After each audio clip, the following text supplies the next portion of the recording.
बिस्मिल्लाहिर्रहमानिर्रहीम अस्सलाम वालेकुम। Welcome back to my YouTube channel. उम्मीद है आप सब लोग खैरियत से होंगे। आप सब लोगों की दुआ के साथ मैं भी खैरियत से हूँ। अल्लाह ताला आपकी सेहत में बरकत डाले, आपकी रोज़ी में बरकत डाले और आपके दस्तरखानों को हमेशा वसी रखे। शुरू करते हैं इसी के साथ आज की रेसिपी। आज मैं बहुत ही ज़बरदस्त स्नैक्स, बहुत ईजी रेसिपी स्नैक्स की लेके आई हूँ, जो कि चिकन और आलू के साथ बनने वाले हैं। अच्छा जी, ये जो डोनट स्नैक्स मैं आपको बताऊंगी ना, इसकी रेसिपी, आपके जो बच्चे हैं वो दीवाने हो जाएंगे। आप उनको लंच बॉक्स में दे सकते हैं, इसको 1 हफ्ता के लिए फ्रीज कर सकते हैं, गेस्ट को सर्व कर सकते हैं, घर में चाय के साथ इंजॉय कर सकते हैं। तो इसके लिए हमें सबसे पहले चाहिए आलू। आलू आपने बॉईल कर लेने हैं। जितनी क्वांटिटी में आपने बनाने हैं आप अपने हिसाब से आलू को बॉईल कर सकते हैं। तो उनको अच्छे से आपने इस तरह से मैश करना है। इसमें कोई भी मोटा आलू ना रहे। आपने इसको बहुत बहुत ही ज़्यादा बारीक मैश करना है। ये देखें इस तरह से, इसके अंदर कोई भी मोटा आलू ना रहे। तो जी चलें जी, इसी के साथ फिर जो इसके अंदर नेक्स्ट इंग्रेडिएंट हम डालेंगे वो होगा श्रेड चिकन। चिकन को आपने इस तरह से पहले बॉईल किया है मैंने, लहसुन पाउडर डालकर और नमक डालकर, और फिर उसके इस तरह से हमने रेशे कर लेने हैं और इसको इसमें ऐड कर देना है। फिर इसके अंदर धड़ा मिर्च ऐड की है, इसके अंदर काली मिर्च आपने ऐड करनी है। इसके बाद इसके अंदर आपने ज़ीरा पाउडर ऐड करना है। ज़ीरा पाउडर आपने फ्रेश कूट कर ऐड करना है। और इसके बाद धनिया पाउडर 1 टेबल स्पून नमक ऐड करना है।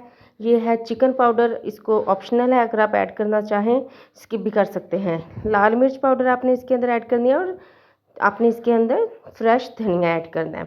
अच्छा, जब इसको अच्छे से हम मिक्स करेंगे, इसी के साथ अगर आप मेरे चैनल पर नए हैं तो मेरे चैनल को सब्सक्राइब कर दीजिए, लाइक कर दीजिए, प्यारा सा कमेंट कर दीजिए कि आपको मेरी रेसिपीज़ कैसी लगती हैं, और आप मेरी रेसिपीज़ अगर ट्राई करते हैं तो वो उसको कैसी बनती हैं और मुझे कमेंट में ज़रूर बताया करें।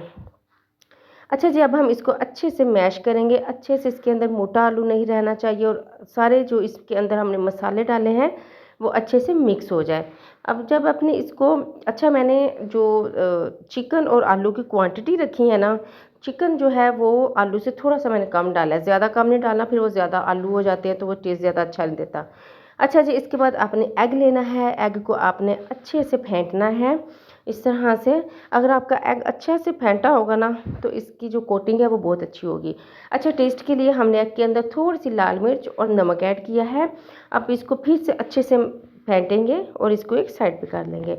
अभी जो हमने मसाला बनाया था उसको हम अच्छे से इस तरह से पहले ऑयल को, हाथों को ऑयल के साथ ग्रीस करेंगे और इस तरह से मसाले को लेंगे और पहले इसकी हम अच्छे से इस तरह से, जिससे हम शामी कबाब या टिक्की बनाते हैं, हमने उस तरह से इसको अच्छे से प्रेस करते हुए बना लेना है। और फिर इसके अंदर आपने उंगली के साथ जो डोनट की शेप दे देनी है। ये जो डोनट स्नैक्स है ना, ये बहुत मज़ेदार बनते हैं। आप इसको चाय के साथ, इवन अगर आपके पास कोई गेस्ट आते हैं ना तो आप उनके सामने ये बना के रखें तो वो तो हैरान और परेशान ही हो जाएंगे कि ये हमने क्या खा लिया। ये आप बच्चों के लंच के लिए फ्रीज़ भी कर सकते हैं। आप इसको ज़्यादा से ज़्यादा 4 से 5 दिन या 1 हफ्ते के लिए फ्रीज़ कर सकते हैं। इनका टेस्ट ख़राब नहीं होगा। ये बहुत ही ज़बरदस्त से, इस तरह से आप फ्राई करेंगे तो इनका टेस्ट जो है वही रहेगा जैसे फ्रेश अभी बनाए हैं।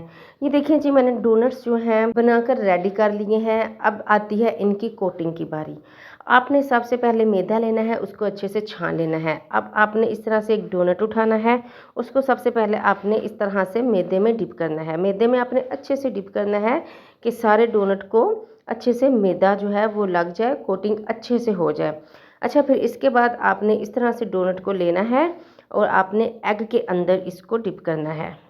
एग के अंदर भी अच्छे से डिप करना है आपने डोनट को, अच्छे से कोटिंग करनी है आगे पीछे से।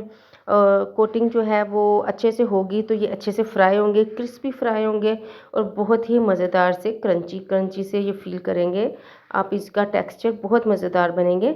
अब हम इसको ब्रेड क्रम्स के अंदर इस तरह से कोटिंग करेंगे। अच्छा, आपने इसके अंदर ध्यान रखना है कि इसका जो हमने सुराख, हमने होल बनाया है ना डोनट का, ये बंद ना होने पाए, क्योंकि इसकी जो डोनट की शेप है ना ये बहुत ज़बरदस्त स्नैक्स में लगती है और बच्चे बहुत शौक से खाते हैं। इस तरह अगर आप शेप्स भी अच्छी देंगे ना तो फिर भी स्नैक्स खाने का बहुत दिल करता है बच्चों का। अच्छा जी, डोनट हमारे रेडी हो चुके हैं। अब हम डोनट को इस तरह से मीडियम से लो फ्लेम करके हम डोनट को 1 बाय 1 फ्राई करेंगे। अच्छा, आपने इसको ज़्यादा उल्टम पलटम नहीं करना। आपने जब इसको अपने ऑयल में, गर्म ऑयल में डालना है, ज़्यादा गर्म ऑयल भी ना हो, ठंडा भी ना हो, उसके अंदर डालना है। और फिर आपने तकरीबन तकरीबन 1 मिनट ही लगेगा एक तरफ से फ्राई होने में और 1 ही मिनट लगेगा दूसरी तरफ से फ्राई होने में। और 2 या 3 मिनट में आपके जो डोनट है ना वो फ्राई होके रेडी हो जाएँगे। और ये देखिए इस तरह से आपने गोल्डन सा कलर देना है। बहुत ही ज़बरदस्त सी खुशबू आ रही है। अगर आप इसको खा सकते, इसकी स्मेल कर सकते, तो आपके मुँह में उसी वक़्त बनाते-बनाते ही पानी आ जाना है कि ये बहुत ही ज़बरदस्त इसकी खुशबू है। तो इस तरह से जी अब हम इनको डिश आउट करेंगे। डिश आउट करने के बाद ये है इसकी फाइनल लुक। तो आप किसी भी तरह से इसको केचप के साथ, इसको चटनी के साथ, इमली की चटनी के साथ, इसको आप मायोनीज़ के साथ सर्व कर सकते हैं, गेस्ट को सर्व कर सकते हैं, बच्चों को सर्व कर सकते हैं। जी, मिलते हैं नेक्स्ट रेसिपी के साथ। अल्लाह हाफ़िज़।